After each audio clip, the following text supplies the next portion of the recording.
con palitos y bolitas, que este déficit no es de la cuarta transformación, es algo que venimos arrastrando desde hace mucho tiempo y que es real.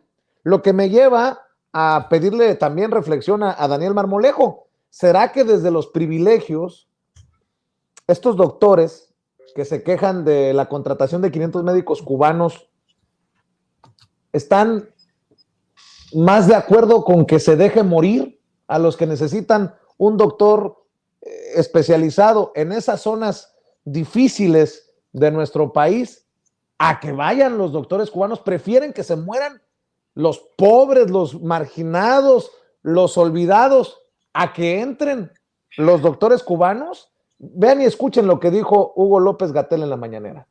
Maestro, también el déficit de personal de salud es muy notorio, es muy impresionante y está documentado desde hace muchos años. Es un poco sorprendente que a algunos colegas súbitamente les parezca un misterio si hay o no déficit de médicos. Esto está documentado al interior de México, está documentado en organismos internacionales. México, dentro de los países de la Organización para el Comercio y el Desarrollo Económico, la OCDE, ocupa los últimos lugares, en algunos de los indicadores, el último lugar en personal de salud por habitantes, por población. Entonces, este déficit es producto del desmantelamiento del sistema de salud, como hemos explicado en otras ocasiones, desde los años 80, concretamente en 1982, se proyectó una reforma integral del Sistema Nacional de Salud que se condujo durante el sexenio siguiente, el sexenio de la Madrid, del presidente de la Madrid, cuando el doctor Guillermo Soberón era el secretario de Salud. Y en esta reforma se implantó un modelo que fue muy prevalente en toda América Latina y otras regiones del mundo, en Asia también, en donde se fue desplazando la capacidad pública hacia la capacidad privada. Se pretendió que el mercado privado o la salud vista como un mercado, como un negocio, podría sustituir las capacidades de un Estado nacional que pensara en el bienestar. Ese fue el modelo. Esto no es ninguna suposición nuestra, eso está documentado por los propios autores. El propio doctor Soberón lo escribió así cuando era el líder de este proyecto. Esto, desde luego, se complementó después con el modelo de protección social en salud, conocido más comúnmente como Seguro Popular, en donde se separó el financiamiento de la provisión de servicios, lo mismo con la intención de acelerar la participación privada en lo que consideraban ellos como el mercado de la salud, como un producto comercial. Y se invirtió poco en el desarrollo de personal. Cuando el propio doctor Soberón fue rector de la Universidad Nacional Autónoma de México, se achicaron las escuelas de medicina. La Facultad de Medicina de la UNAM, que es la más grande del país, pasó de tener generaciones de 6 a 8 mil estudiantes a 1,000. En mis tiempos, cuando estudié en los años 80 tardíos, empezábamos 1,000, terminábamos 250. Obviamente este fenómeno generalizado en todas las universidades del país llevó a que se produjera menor cantidad de personal de la que hoy se necesita. Y el déficit mayor, como ya lo señalaba mi maestro también en las diapositivas, es en médicas y médicos especialistas. Hay especialidades, por ejemplo, en salud mental, donde tenemos números mínimos. En oncología pediátrica, para el tratamiento de niñas, niños con cáncer, tenemos menos de 2 decenas de especialistas que estén activamente trabajando en las instituciones públicas. Necesitamos esos especialistas con urgencia y ese es el propósito de hacer este tipo de contrataciones externas, para tener un mecanismo inmediato. Pero ya se explicaba que hay un plan estratégico que está en marcha ya desde hace 2 años para aumentar al doble la cantidad de especialistas que entran a formarse, los médicos generales que entran a formarse y salen como especialistas de las distintas disciplinas. Entonces, sí, efectivamente, el apoyo con el gobierno de Cuba para tener este personal es principalmente para el personal especializado. Y una cosa importantísima es la voluntad de participar en donde se necesita más, en las zonas marginadas, en las zonas rurales, en las zonas lejanas, fuera de las capitales del país y de los estados, que es donde generalmente no acude el personal especializado aun cuando las vacantes están ahí presentes año tras año tras año. Hago mal, Daniel Marmolejo, si digo que esto tal vez sea difícil de entender para los que están en Polanco, en El Ángeles, en las posiciones de privilegio que pueden tener las puertas abiertas de televisoras, de radiodifusoras, y que pueden tal vez por un interés político, expresarse en contra de que vengan los médicos cubanos. ¿Hago mal?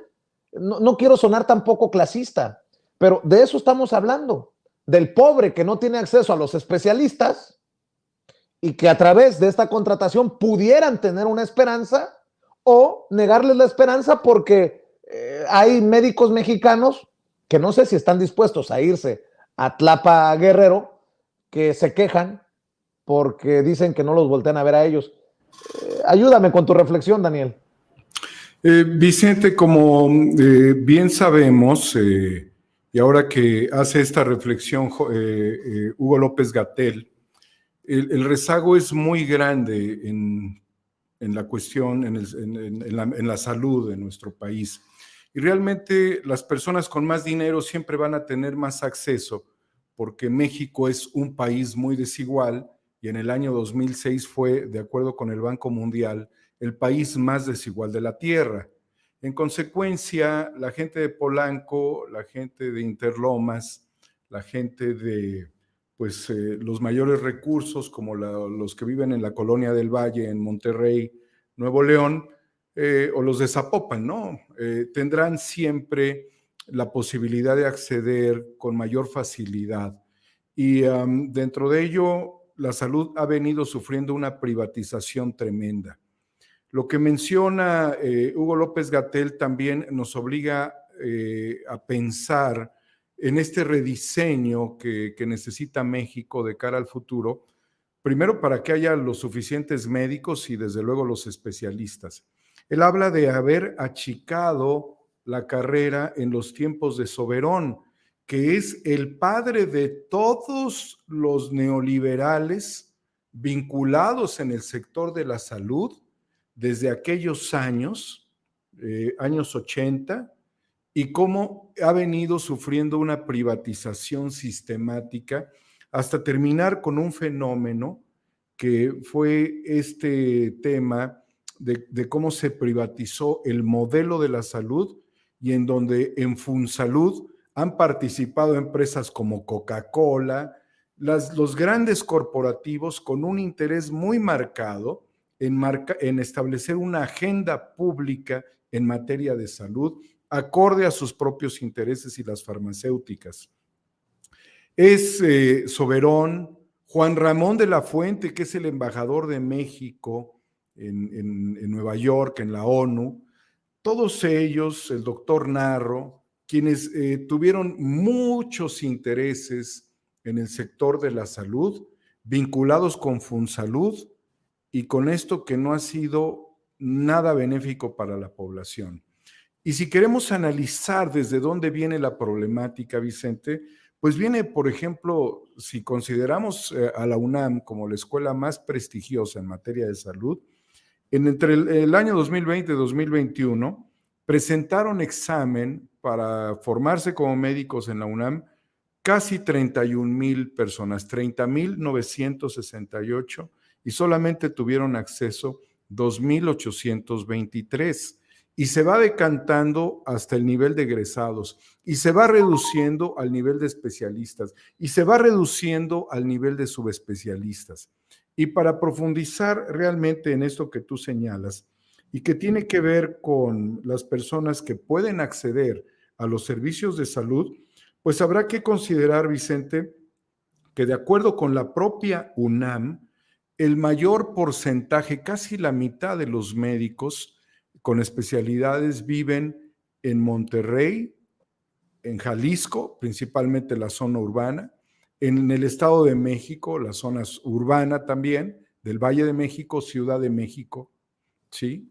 Y párale de contar. Entonces, ni vas a encontrar la infraestructura necesaria para tener médicos especialistas, con acceso a la innovación tecnológica necesaria en el interior del país, ni vas a tener tampoco a los médicos.